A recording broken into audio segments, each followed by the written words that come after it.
Cyber gang हम लोगों ने अनरेवल किया है। कंबोडिया बेस्ड साइबर क्राइम का एक पूरा गैंग का पर्दाफाश हुआ है, जिसमें हम लोगों ने 3 लोगों को गिरफ्तार किया है। इससे पहले एक को और हम गिरफ्तार करके भेज चुके हैं।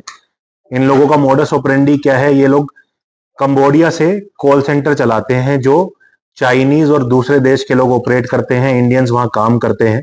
अलग अलग प्रदेशों के जो इंडियंस हैं वो वहां पे लोकल लैंग्वेजेस के लिए रखे गए हैं या ऑपरेटर हैं। पैसे लेते हैं, जो फ्रॉड साइबर फ्रॉड होता है। और जिस गैंग को हमने पकड़ा है, ये गैंग म्यूल अकाउंट ऑपरेटर्स हैं। म्यूल अकाउंट से लोग लोगों से लेते हैं और उनके अकाउंट में ये जो फ्रॉड का पैसा ये डलवाते हैं। इसके एवज में इनको अलग अलग 7 से 9% का मुनाफा मिलता है। उसके अलावा इसी चैनल में ये लोग पैसा काट के वापस कंबोडिया क्रिप्टो करेंसी के जरिए पैसा वापस भेजते हैं, जो कंबोडिया में बैठे हुए साइबर क्रिमिनल्स हैं उनको करके नोटिस पे छोड़ चुके हैं। इसमें हम लोग श्रेणिक कुमार फॉर अजय मेहर इसको गिरफ्तार किए हैं हम लोगों ने। वलसाड गुजरात से हम इसको गिरफ्तार किए हैं। उसके अलावा 2 राजनांदगांव के निवासी है, शुभम तिवारी और दीपक नरेटी। शुभम तिवारी 30 से ज्यादा म्यूल अकाउंट्स इस श्रेणिक को और इसके अलावा भी और ऑपरेटर्स को दिया है। दीपक भी 50 से ज्यादा अकाउंट आज अभी तक अपने उसमें बताया है कि जो दे चुका है। अब इसमें जो साइबर फ्रॉड की अमाउंट है वो 10 करोड़ से ऊपर की अमाउंट जो है अलग अलग अकाउंट्स के माध्यम से साइबर फ्रॉड की अमाउंट इन अकाउंट्स में गई है। उसके अलावा 330 से ज्यादा क्रिप्टो करेंसी वॉलेट्स हैं जो हम लोगों को मिले हैं, जिसके अंदर में यूएसडीटी के माध्यम से इन्होंने पैसा इंडिया के बाहर कंबोडिया में भेजा है। तो एक बहुत बड़ा रैकेट है। इसके अंदर हम लोग पूरे इनके बैंक अकाउंट्स, मोबाइल डिवाइसेस, इनके क्रिप्टो अकाउंट्स, इन सब का एनालिसिस कर रहे हैं। सबसे बड़ी बात है कि इस तरह के जो हब्स हैं वो हम लोगों को पता लगा है राजस्थान, महाराष्ट्र, दिल्ली, जम्मू कश्मीर, तेलंगाना, इन सब जगह पर हम लोगों को ऑपरेट होने की जानकारी मिली है, जिनके बारे में हम लोग संबंधित राज्यों से भी वो जानकारियां शेयर कर रहे हैं, ताकि वो लोग भी अपने अपने एरिया में रेड करके इन सब हब्स के ऊपर कार्रवाई कर सके।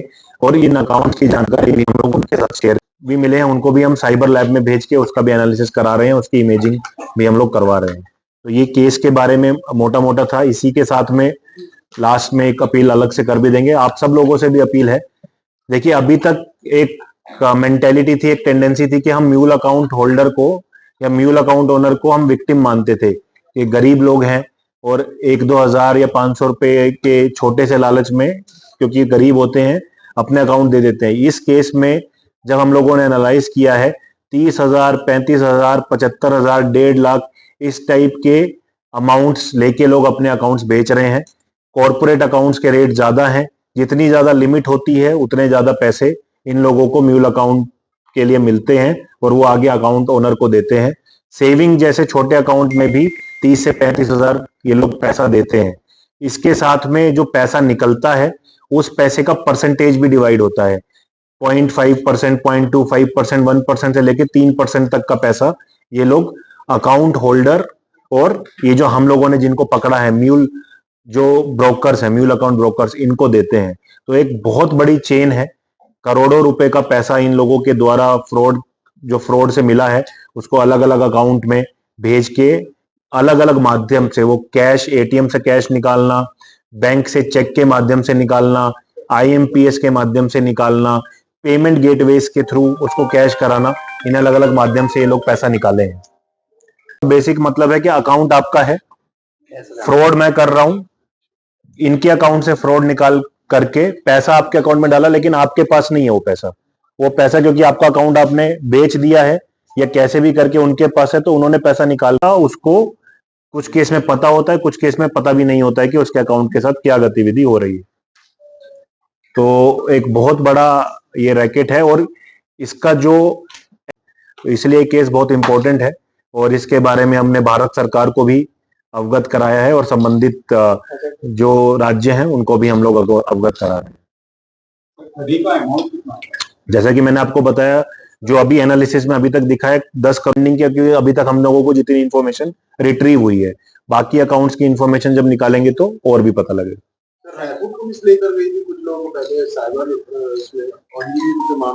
अकाउंट्स के थ्रू वो पूरा पैसा निकालते हैं और फिर उसको वापस जो साइबर फ्रॉडस्टर्स है उनको अलग अलग माध्यम से दिया जाता है।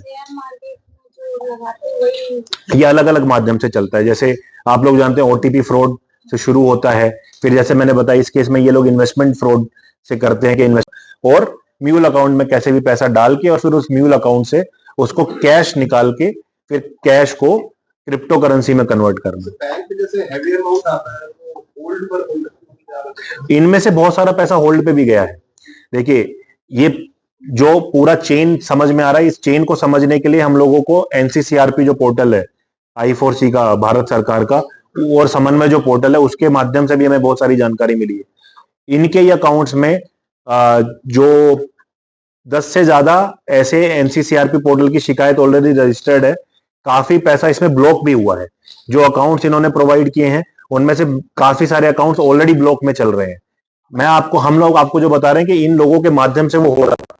कुछ अकाउंट में पैसा ब्लॉक हुआ है, उसमें नहीं हो पाया क्योंकि इन्होंने पहले ही निकाल लिया, कुछ में पार्शियल ब्लॉक हुआ है। तो बहुत सारा पैसा सिस्टम में ब्लॉक भी है जो ऑलरेडी अभी संबंधित स्टेट्स के यहाँ जहां जहां पे भी हुआ है उनके द्वारा उनके मान्य न्यायालयों में लगाया भी गया है। अब जो गुजरात का निवासी है श्रेणी कुमार, ये खुद भी कंबोडिया भी गया है, इनके दोस्त के माध्यम से इन्होंने शुरू किया ये म्यूल अकाउंट और पूरा जो फ्रॉड्स जो कंबोडिया बेस्ड ऑपरेशन में शामिल होना। इनको जब इंसेंटिव मिलते दिखा, जब इन्होंने पहले शुरू किया बैंक अकाउंट देने से, बैंक अकाउंट देने के एवज में इनको पैसे और परसेंटेज शेयरिंग मिलता था। उसके बाद ये खुद वहां जाके कंबोडिया गया, वहां जाके जो इसका ऑपरेटर है राजू करके इसका ऑपरेटर था उससे मिला और फिर उसके बाद वापिस आके यही काम थ्रू आउट उससे करता था। अब इसमें इंपॉर्टेंट चीज क्या है, पैसा फ्रॉड हुआ, बैठा फ्रॉडस्टर कंबोडिया में है, लेकिन जितने अकाउंट्स हैं जितने मोबाइल्स हैं वो सब इंडिया में चल रहे हैं। पहले क्या होता था, पहले सिम्स और एटीएम्स बाहर जाते थे, फिर अब हम लोगों ने मतलब जो भारत सरकार ने अलग अलग इनिशिएटिव स्टेप लेके वो बाहर जाने वालों को ब्लॉक करना शुरू कर दिया। आप चेक कर पाते हैं आराम से कि बाहर आपका इंडियन सिम और इंडियन अकाउंट यूज हो रहा है। तो अब इन्होंने क्या किया, ऑपरेटर बाहर है लेकिन ऑपरेशन पूरा इंडिया में चल रहा है। विक्टिम का पैसा इंडिया में, इंडिया के ही बेस म्यूल अकाउंट में आ रहा है और यहीं से निकल के वहां कैसे जा रहा है, क्रिप्टो करेंसी के माध्यम से। अभी तो अब बिल्कुल हो सकते हैं, हम लोग हर एक पक्ष को, जैसे जो हमने एक इससे पहले भी एक केस किया था जिसमें आप लोगों को याद होगा, जिसमें हमने बंधन बैंक के एक एग्जीक्यूटिव को भी गिरफ्तार किया था। तो नो डाउट जो जो तीनों कहां पकड़े, अलग अलग स्थान पे।